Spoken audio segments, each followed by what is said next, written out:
وبركاته.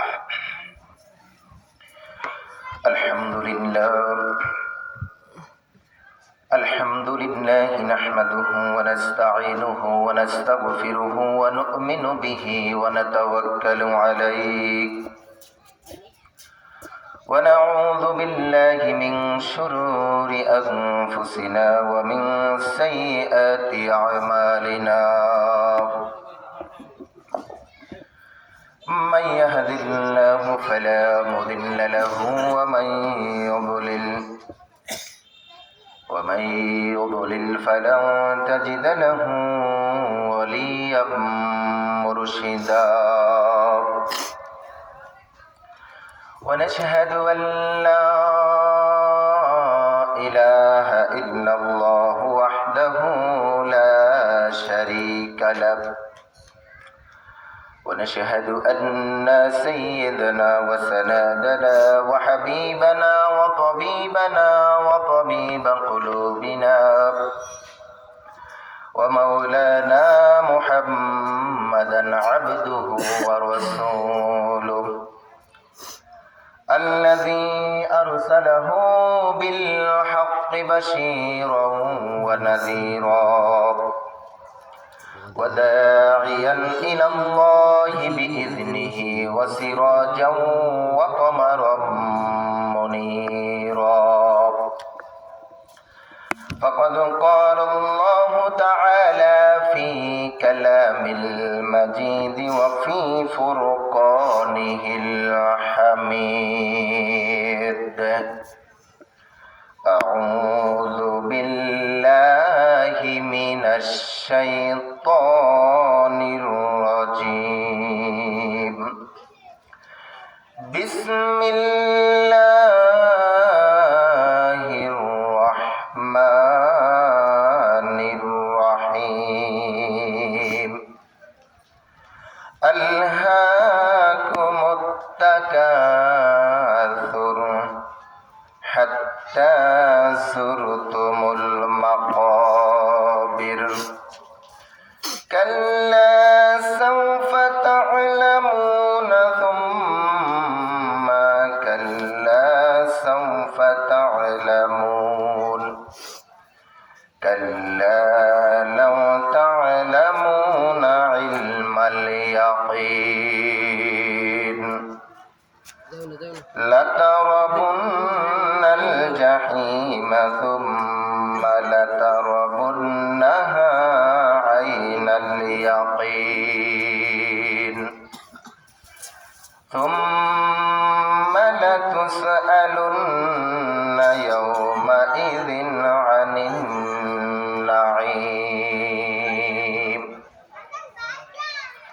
قال النبي صلى الله عليه وسلم: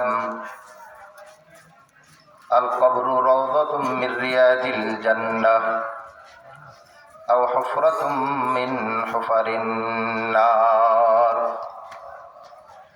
وقال تعالى في شان حبيبه: إن الله وملائكته يصلون على النبي يا أيها الذين آمنوا صلوا عليه وسلموا تسليما. اللهم صل على سيدنا مولانا محمد وعلى آل سيدنا مولانا محمد.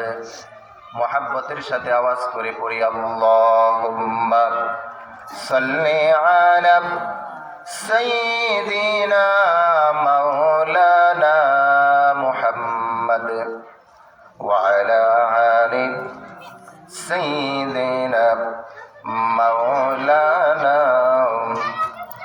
কবে জানি ডাক আসিবে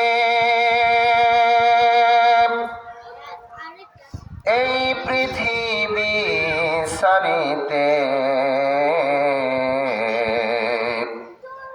আপন পোশাক খুলে খুলে, আপন পোশাক খুলে খুলে সাদা কাফন পরিতে। আল্লাহুম্মা সাল্লি আলা সাইয়্যিদিনা মাওলানা মুহাম্মদ ওয়া আলা আলি সাইয়্যিদিনা মাওলানা মুহাম্মদ। কয়েক মর্তবা জিকির করি লা ইলাহা, জোরে লা ইলাহা ইল্লাল্লাহ, লা ইলাহা মাশাআল্লাহ, লা ইলাহা।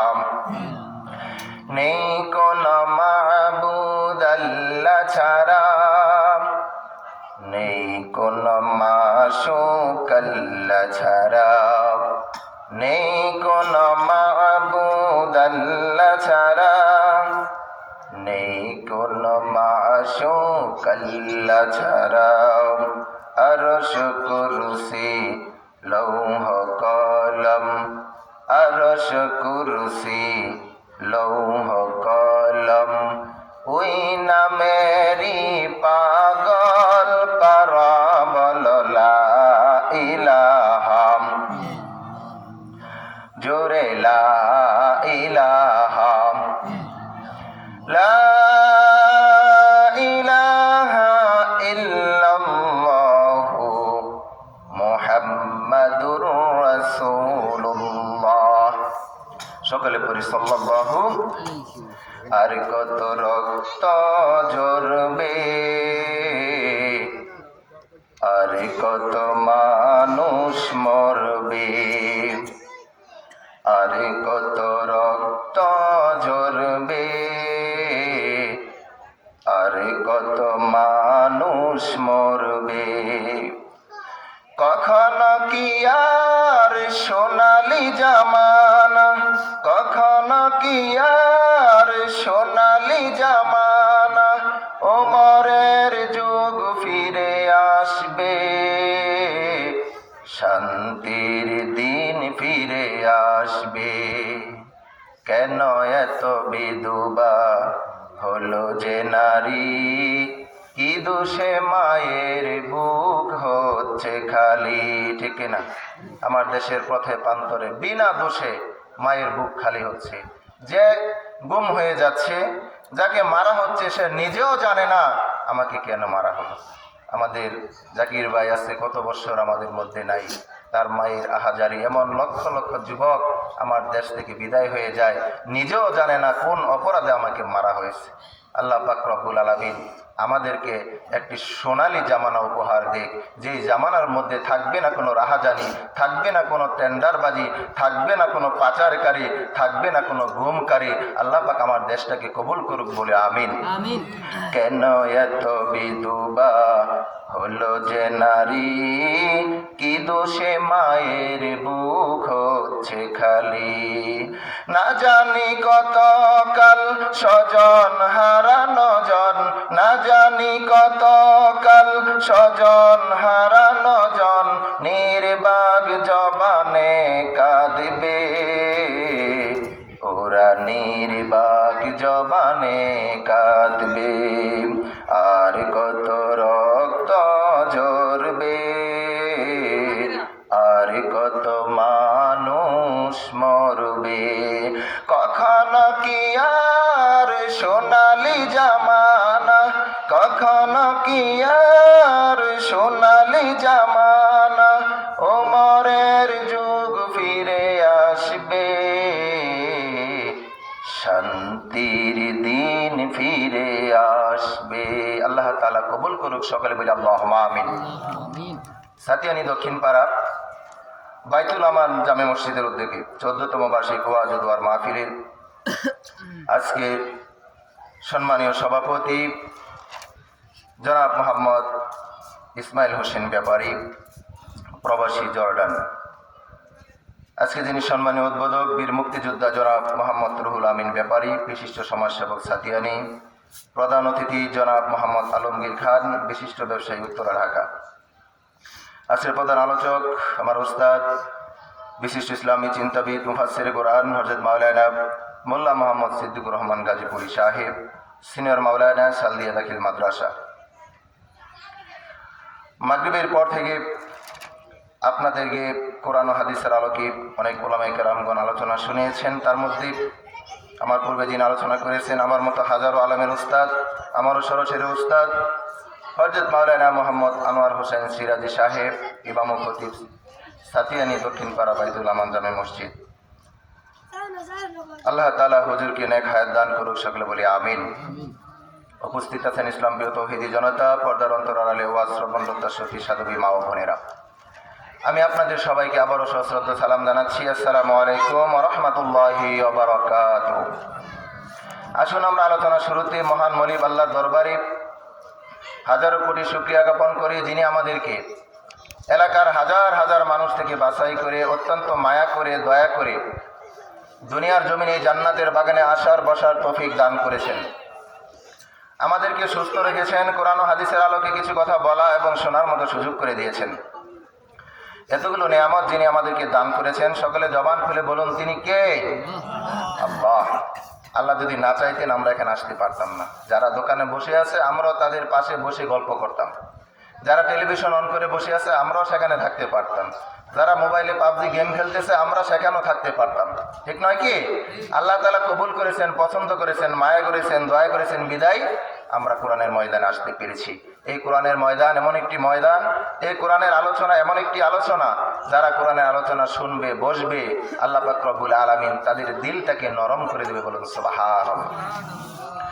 আল্লাহ পাক রব্বুল আলামিন বলেন, ইন্নামাল মুমিনুনা আল্লাযীনা ইযা যুকিরাল্লাহু ওয়াজিলাত কুলুবুহুম ওয়া ইযা তুলিয়াত আলাইহিম আয়াতুহু যাদাতুহুম ঈমানা ওয়া আলা রাব্বিহিম ইয়াতাওয়াক্কালুন। আল্লাহ পাক রব্বুল আলামিন কোরআনুল কারীম সূরা আনফালের 2 নম্বর আয়াতের মধ্যে বলেন, ইন্নামাল মুমিনুনা আল্লাযীনা ইযা যুকিরাল্লাহ, নিশ্চয়ই যারা মুমিন তাদের সামনে যখন আল্লাহর নাম উচ্চারণ করা হয়, আল্লাহর নাম নেওয়া হয়, ওয়াজিলাত কুলুবুহুম, তাদের অন্তরটা ভয়ে প্রকম্পিত হয়ে যায়। কারণ আল্লাহ হলেন আমাদের স্রষ্টা, আল্লাহ হলেন পৃথিবীর সমস্ত কিছুর মালিক। আল্লাহর নাম নিলে মানুষের অন্তরে ভয় লাগে, ভয়ে অন্তরটা প্রকম্পিত হয়ে যায়। আল্লাহ পাক রব্বুল আলামিন বলেন, ওয়া ইযা তুলিয়াত আলাইহিম আয়াতুহু, আর যখন কোরআনের আয়াত তেলাওয়াত করা হয়, আমার বান্দারা যখন কোরআনের আলোচনা শুনে, কোরআনের আয়াত শুনে, যাদাতুহুম ঈমানা, আমি আল্লাহ রব্বুল আলামিন আমার বান্দা বান্দির ঈমানকে বৃদ্ধি করে দেই। বলুন সুবহানাল্লাহ। আমাদের যে ঈমান দুর্বল ঈমান, এই কোরআনের কাছে আসলে ঈমান সবল হয়ে যায়। আল্লাহ বলছেন তোমরা কোরআনের আলোচনা শোনো, তোমার মন আমি শান্ত করে দেব। পাথরের মতো শক্ত মন পৃথিবীর কোনো চিকিৎসা দিয়ে গলানো যায় না। আল্লাহর কোরআনের তেলাওয়াত তাকে শুনিয়ে দাও। আল্লাহর কোরআন তেলাওয়াত করলে, আল্লাহর কোরআনের তেলাওয়াত শুনলে পাথরের চাইতে শক্ত মন আল্লাহ নরম করে দেয়। বলুন সুবহানাল্লাহ।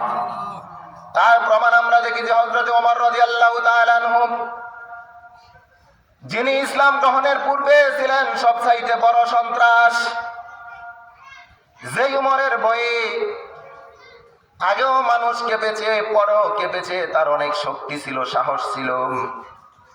উমর রাঙা তরবারি নিয়ে নবীজিকে হত্যা করার উদ্দেশ্যে বাড়ি থেকে বের হল। 100 উট পুরস্কার পাবে আর অনেক স্বর্ণ অলংকার পুরস্কার পাবে যদি নবী মুহাম্মদ সাল্লাল্লাহু আলাইহি সাল্লামের মাথাটা এনে দিতে পারে। প্রতিমধ্যে একজন বলল, কোথায় যাও? মেজাজ তো ভালো দেখা যায় না। যাচ্ছি মুহাম্মদের শির নিয়ে আসবো। কেন? কারণ সে মানুষদেরকে কোরআনের দাওয়াত দেয়, মানুষদেরকে নতুন ধর্মের দিকে দীক্ষিত করতেছে, আমাদের ধর্মের মুখে চুনকালি মারতেছে। নাউজুবিল্লাহ বলুন।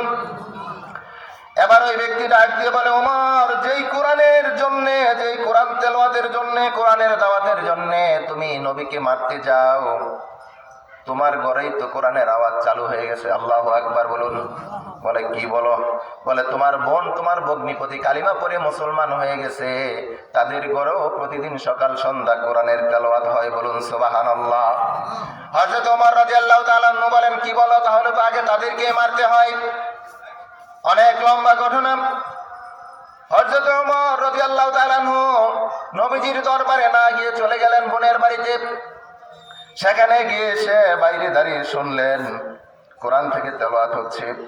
দরজা খুলতে বললেন, দরজা খোলা হলো। বললেন, বোন, তুমি কি তেলাওয়াত করতেছিলে? এখানে অনেক লম্বা কাহিনী, আমি মূল কথাটি বলে দিয়ে শেষ করে দেই। হযরত ওমর রাদিয়াল্লাহু তাআলা আনহু এই যে বাইরে দাঁড়িয়ে কোরআনের আলোচনা শুনলেন, কোরআনের তেলাওয়াত শুনলেন, আল্লাহ পাক রব্বুল আলামিনের কুদরত বোঝা যায় না। আল্লাহ পাক রব্বুল আলামিন হযরত ওমর কোরআন শোনার কারণে তার দিলটাকে নরম করে দিলেন, তার অন্তরটাকে নরম করে দিলেন।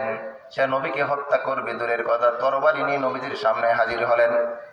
কিতাবের ভিতরে পাওয়া যায় আল্লাহর নবী মুহাম্মদুর রাসূলুল্লাহ সাল্লাল্লাহু আলাইহি সাল্লাম বসে আছেন সাহাবীদেরকে নিয়ে।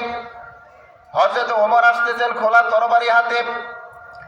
সাহাবীরা ভয়ে আতঙ্কিত হয়ে গেলেন, কি ব্যাপার, ওমর তরবারি নিয়ে আসতেছে। আল্লাহর নবী বলেন, সাহাবীরা কেউ কোনো কথা বলবা না, ওমরকে আসতে দাও। ওমর নবীদের সামনে এসে মাথাটা নিচ দিক দিয়ে দাঁড়িয়ে আছেন। আমার নবী ডাক দিয়ে বলে, ওমর, কেন এসেছো? আসো, বসো, কিছু কথা বলো। হযরত ওমর রাদিয়াল্লাহু তাআলা আনহু নবীজির চেহারার দিকে চাতক পাখির মতো তাকিয়ে রইলেন। চোখ বেয়ে বেয়ে পানিগুলো পড়তেছে, গাল বেয়ে বেয়ে পানিগুলো পড়তেছে। হযরত ওমর রাদিয়াল্লাহু তাআলা আনহু ডাক দিয়ে বলেন, নবীজি, এসেছিলাম আপনার মাথা নেয়ার জন্যে। আপনার চেহারা এত সুন্দর, আপনার চেহারার দিকে তাকাইয়া নবী গো, আপনি যে সত্য নবী আমি আন্দাজ করে ফেলেছি। আপনার মাথা তো নিবই না, উল্টো আমার হাতটা ধরুন আর আমাকে পরিয়ে দিন কালিমা লা ইলাহা ইল্লাল্লাহু মুহাম্মাদুর রাসূলুল্লাহ। বলুন সাল্লাল্লাহু আলাইহি ওয়াসাল্লাম। আমার ভাইরা, কোরআনের আয়াত শোনার কারণে ওমরের মতো সন্ত্রাসকে আল্লাহ দ্বীনের খাদেম বানিয়ে দিয়েছেন, তিনাকে খলিফা বানিয়ে দিয়েছেন, জান্নাতের মেহমান বানিয়ে দিয়েছেন। বলুন আল্লাহু আকবার। সেই কোরআন কি ওমর কবরে নিয়ে গেছে নাকি? সেই কোরআন কি নবীজি বিদায়ের সময় নিয়ে গেছে নাকি? নাকি আমাদের কাছে আছে? কিয়ামত পর্যন্ত কোরআন থাকবে। ও পৃথিবীর মানুষেরা, শুনে রাখো, এই কোরআন পৃথিবীর কোন ছাপাখানার কিতাব নয়। এই কোরআন বাংলা বাজারের কিতাব নয়, আমেরিকা থেকে আমদানিকৃত কিতাব নয়। এই কোরআন হলো সরাসরি লাউহুল মাহফুজ থেকে আমদানিকৃত। বলেন আল্লাহু আকবার। আল্লাহ রব্বুল আলামিন লাউহুল মাহফুজ থেকে প্রথম আকাশে, সেখান থেকে জিবরাইল আমিনের মাধ্যমে বিশ্ব নবীর উপর নাজিল করেছেন। এই পৃথিবীর জমিনে যত নবী রাসূল আগমন করেছেন, সমস্ত নবী রাসূলকে আল্লাহ তাআলা মুজিজা দিয়েছেন। মৃত্যুর সময় আবার মুজিজা শেষ হয়ে গেছে, কিন্তু আমার আপনার নবীকে যেই কোরআন রব্বুল আলামিন দিয়েছেন, আমার নবী চলে গেছেন, কোরআন জীবন্ত মুজিজা পৃথিবীতে রয়ে গেছে, কিয়ামত পর্যন্ত থাকবে। এই কোরআনের কাছে যারা আসবে, সে ছিল জাহান্নামী, সে ছিল মুরতাদ, সে ছিল কাফের। তার অন্তরটা নষ্ট হয়ে গেছে, বাতিল হয়ে গেছে, তার অন্তরের মধ্যে গুনাহের বাসা বেঁধেছে। যদি কোরআনের কাছে ফিরে আসো বন্ধু, আল্লাহ রব্বুল আলামিন বলেন, এই কোরআন হলো হেদায়েতের কিতাব, হাযা হুদা। আল্লাহ বলেন, হুদাল্লিল মুত্তাকিন, মুত্তাকিনদের জন্য এটা পথ প্রদর্শক, এটা রাস্তা দেখাবে, পথ দেখাবে। যদি কোরআনের কাছে আসতে পারো, অন্ধকারের পথ কাটিয়ে আল্লাহ পাক রব্বুল আলামিনের এই কোরআন তোমাকে জান্নাতের পথ বাতলাই দিবে। বলেন সুবহানাল্লাহ। এজন্য আমাদেরকে কোরআনের কাছে আসার দরকার আছে না নাই? আমরা যারা আসতে পেরেছি, বিশ্বাস করুন, আমরা অত্যন্ত ভাগ্যবতী। আমাদের নসিব অনেক ভালো, কারণ এই মুহূর্তে আমাদের চতুর্দিকে একজন নয়, দুইজন নয়, অগণিত ফেরেশতা দাঁড়িয়ে আমাদেরকে পাহারা দিচ্ছে। বলেন না সুবহানাল্লাহ।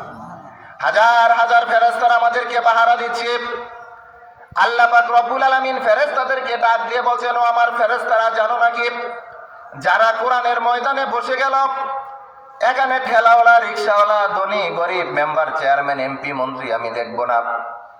যতগুলা মানুষ কোরআনের আলোচনা শুনতেছে, মা বোনেরা ঘরে বসে শুনতেছে, কার পরিচয় কি আমি দেখব না। যতক্ষণ পর্যন্ত কোরআনের আলোচনা শুনবে ততক্ষণ পর্যন্ত প্রত্যেকটা মুমিন বান্দা বান্দি আমি আল্লাহর মেহমান। সুবহানাল্লাহ। এই মুহূর্তে আমরা আল্লাহর মেহমান, আল্লাহর ফেরেশতারা যতক্ষণ আলোচনা শুনবো আমার জন্য আপনার জন্য আল্লাহর কাছে মাগফিরাতের দোয়া করতে থাকবে। বলুন না সুবহানাল্লাহ। এজন্যে এত বড় নিয়ামত থেকে যেন আমরা বঞ্চিত না হই। বিশেষ করে মহল্লাবাসী, যুবক ভাই, ছাত্র ভাই, বৃদ্ধ বাবাজিরা যারা যেখানে আছেন অতি তাড়াতাড়ি মাহফিলে চলে আসেন। সময় শেষ হয়ে গেলে সময় কিন্তু আর ফিরে পাওয়া যায় না। যা চলে যাচ্ছে আমরা আর কোনোদিন পাবো না। আজকের দিনটা আগামীকাল খুঁজলে কি পাওয়া যাবে? আল্লাহ তাআলা সবাইকে সঠিক বুঝ দান করুক বলে আমিন। সম্মানিত উপস্থিতি, আমি আপনাদের সম্মুখে কোরআনুল কারীম থেকে ছোট্ট একটি সূরা তেলাওয়াত করেছি। সূরাটির নাম হচ্ছে সূরা আত-তাকাসুর। সূরাটির নাম সূরা আত-তাকাসুর। সূরাটি কোরআনুল কারীমের 102 নম্বর সূরা।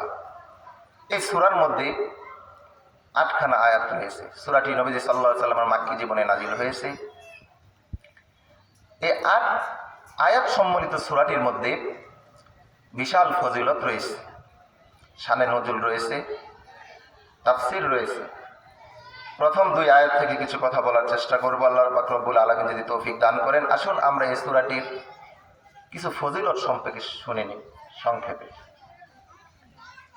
নবী সাল্লাল্লাহু আলাইহি ওয়াসাল্লাম সাহাবীদেরকে বললেন, ও আমার সাহাবীরা, কারা আছো প্রতিদিন রাত্রে, প্রতি রাত্রে ঘুমানোর সময় কোরআনুল কারীম থেকে 1000 আয়াত তেলাওয়াত করে ঘুমাবা?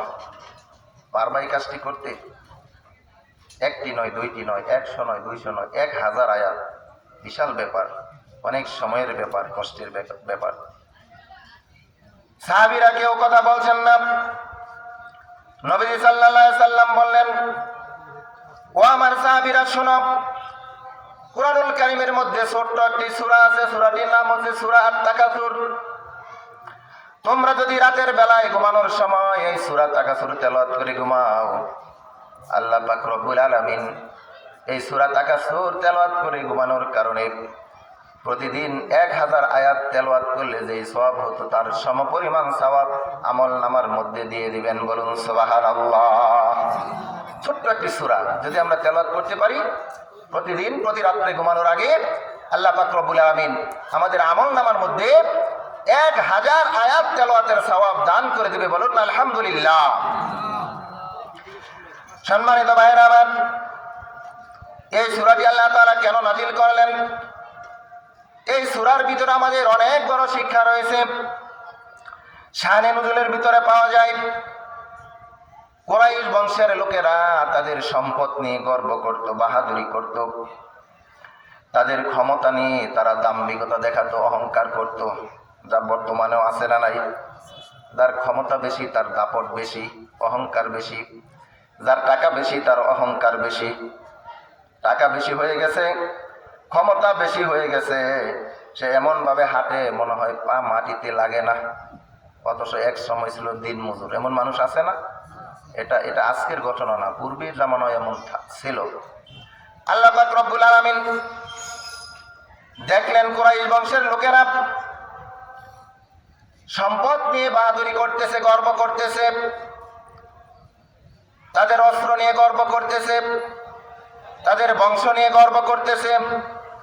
আমার বংশে শক্তি বেশি ছিল, আমার বংশের লোক সংখ্যা বেশি ছিল, আমার যুদ্ধের ওট বেশি ছিল, আমার ঘোড়া বেশি ছিল, আমাদের বকরি বেশি আছে। দুই পক্ষে লাগলো সংঘর্ষ, কথা কাটাকাটি। এমনকি তারা মাটির নিচের মানুষদেরকেও ছাড়লো না। কিতাবের ভিতরে পাওয়া যায় এক গোত্রকে কবর গণনা করতে শুরু করলো, কতগুলা মানুষ কবরের মধ্যে রাখা হয়েছে। অর্থাৎ আমাদেরকে জিততে হবে যে আমাদের গোত্রের মধ্যে লোকজন বেশি ছিল। এমনি ভাবে তারা যখন প্রতিযোগিতা শুরু করে দিল, আল্লাহ পাক রব্বুল আলামিন বিশ্ব নবীর কাছে সূরা তাকাসুর পাঠিয়ে দিলেন আর জানিয়ে দিলেন, ও আমার হাবিব, কুরাইশদেরকে জানিয়ে দিন এই দুনিয়ার সম্পদ, এই দুনিয়ার প্রাচুর্য নিয়ে যেন তারা গর্ব না করে।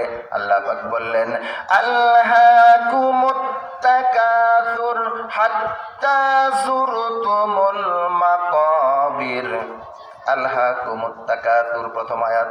দুনিয়ার প্রাচুর্য, দুনিয়ার সম্পদ যেন তোমাদেরকে গ্রাস করে না ফেলে। কারণ হলো এই দুনিয়া তোমার শেষ নয়, এই দুনিয়া তোমার শেষ নয়, দুনিয়ার পরে আরেকটা জগৎ আছে না নাই? দুনিয়ায় যদি শেষ হয়ে যেত তাহলে অহংকার করা যেত, গর্ব করা যেত। আল্লাহ পাক রব্বুল আলামিন বলেন দুনিয়ায় তোমার শেষ নয়, দুনিয়ার পরে আরেকটি জগৎ আছে, যা হলো আলামে বারজাখ, কবরের জগৎ। যেই কবরের জগতে যাওয়া থেকে কেউ রেহাই পাবে না। যেহেতু কবরে যেতেই হবে বান্দা, দুনিয়াতে তোমরা দাম্ভিকতা দেখায়ও না, দুনিয়াতে তোমরা অহংকার করো না। কারণ যদি দাম্ভিকতা দেখাও, অহংকার করো, এর ফল কবরের মধ্যে ভোগ করতে হবে। কথা কোন ঠিক কিনা? কারণ হলো পৃথিবীর জমিনে আমরা কেউ বাঁচতে পারবো না। আমার বাবা, দাদা, নানা পূর্বে যারা ছিল অনেকেই দুনিয়াতে নাই, আমরাও থাকবো না, ভবিষ্যতে যারা আসবে তারাও থাকবে না। আল্লাহ পাক রব্বুল আলামিন কোরআনুল কারীমের মধ্যে বলেন কুল্লু নাফসিন যায়িকাতুল মাউত, এই পৃথিবীতে যত প্রাণী আছে প্রত্যেকটা প্রাণীর মৃত্যুর স্বাদ গ্রহণ করতে হবে। এই মৃত্যু থেকে কেউ পালাতে পারবে না। এই রোগের কোনো ওষুধ নাই, পাবে না তুমি খুঁজে। তাম পৃথিবীতে মৃত্যু রোগের কোনো ওষুধ নাই, কেউ আবিষ্কার করতে পারে নাই, পারবেও না। ক্যান্সার রোগের টিকা আবিষ্কার হয়েছে কিছুদিন আগে, দেখলাম। ক্যান্সার রোগেরও টিকা পাওয়া যায়, কিন্তু মৃত্যু রোগের কোনো টিকা পৃথিবীতে কেউ আবিষ্কার করতে পারে নাই। আল্লাহ পাক বলেন মৃত্যু থেকে বাঁচতে পারবে না, মৃত্যু থেকে পালাতেও পারবে না। রব্বুল আলামিন কোরআনুল কারীমের মধ্যে বলেন আইনামা তাকুনু ইউদরিকুমুল মাউতু ওয়ালাউ কুনতুম ফি বুরুজিম মুশাইয়াদা। ও বান্দা, মরণ থেকে তুমি পালাতেও পারবে না।